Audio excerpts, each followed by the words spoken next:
let's get this started. Today I have a little review of that device. It's a TC Electronic Desktop Konnekt 6. It's my new audio interface, but also is a pretty good monitor controller. So actually, on a side note, right now I have my Rode NTG1 connected to the iRig Pre that I have connected to my 6CD.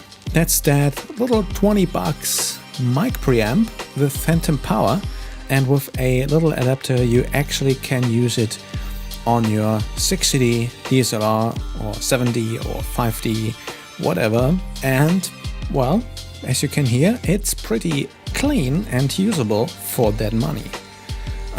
I've tried a little bit more expensive preamps, bigger ones actually, and they had some issues, so that's pretty solid.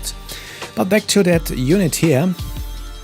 So on the front panel you have the usual stuff. You have the really nice volume control knob that actually has some lights in there, and they are getting brighter as you increase your volume. Then you have your headphone control knob, the volume for that, and you can control them independently. So even though you have a volume set here, you can change that, and even if you have the volume all the way down, you also get your headphone output. You can set that in the control panel on your PC or Mac, how you want to control that, if the headphone controller gets controlled by that knob or independently. I actually like it independent, so that works better for me.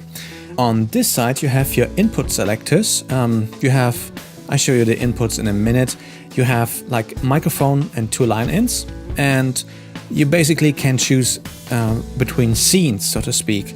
They had different workflows in mind creating this. That is nice, but also a little bit tricky sometimes. So for instance, if you just want to have your microphone recording, you also get your input 2, and you have to be careful if you have something connected to this with some background noise or something like that, to not record that track as well in a combined mono track or whatever.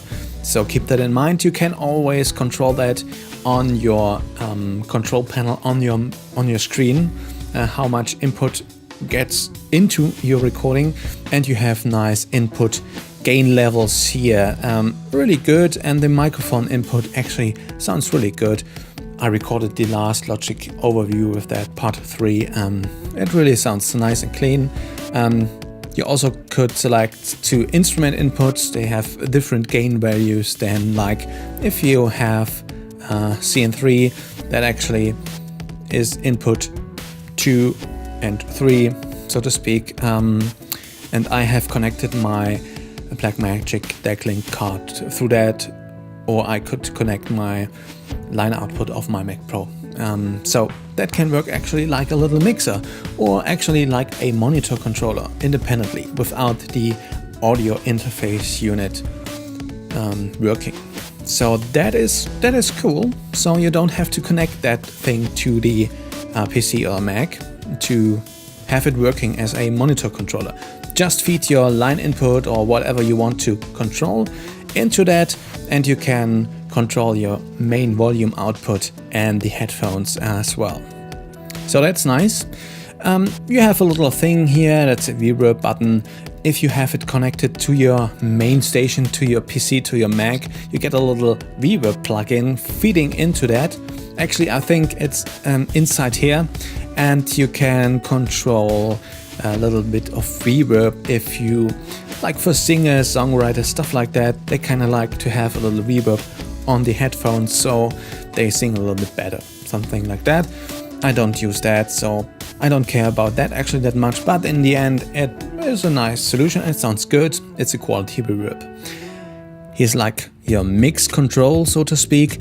From the input, you only can monitor your input levels, like your microphone, and if you have it connected via the Firewire, your computer output, digital audio workstation, DAW If you have it like centered, you get equal levels from both. So you can monitor your microphone input and also hear what's playing on your software whatsoever. So that is really, really good.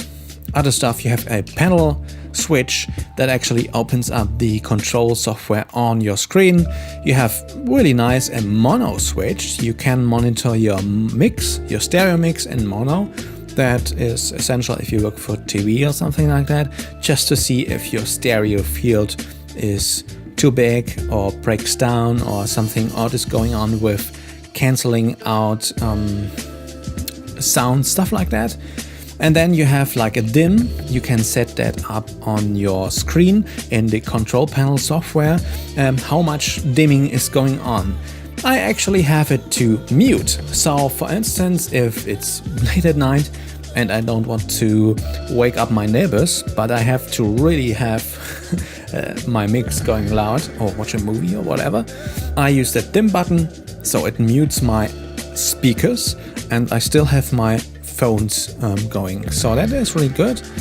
And then you have a power button. You can switch that unit off. And then you have like input, pre and post. That actually is for the good level meters that are in here. That really is essential. It's not a big resolution, but most of the time with the small mixers, you only get like 3-4 LEDs that are not showing good results or giving you good feedback. That actually is kind of good. And you can preview your inputs. Your pre is basically the mix, so to speak, what's going on inside the unit, and then the post is what is going out. So you can see a level of your volume, so to speak. So that is basically it in terms of front panel. Okay, so going to the back. So this is what we get at the back. You have your microphone input. That is really good sounding microphone input. You have your line or instrument input. That is not really much, but in the end, it's okay. You also monitor your Firewire interface, so to speak. So there's no problem with that. In my case, I just use it to monitor my editing station, so to speak. And I have like my line out or my Blackmagic DeckLink card connected. Monitor out, of course, my stereo speakers. Good solid connection, and then you have your headphone out, and that basically is Firewire connection. It's Firewire 400, so I actually had to get a Firewire 400 to 800 cable adapter, and actually I went to like 5 stores and 2 of them were actually Mac specialized stores. None of them had it. They could have ordered one for like $30 or 24, 70 bucks, euros in this case, and it would have taken like 2 days to get it. So I ordered one via eBay for $3 and it was there the next day. So that was good, but keep that in mind. And you have your power connection. You have to have that connected. The AC adapter is inside the package to use that as a single unit without any connected PC or something like that. So yeah, that is kind of good. So basically that's everything I can say to that. Microphone input sounds clean, really good.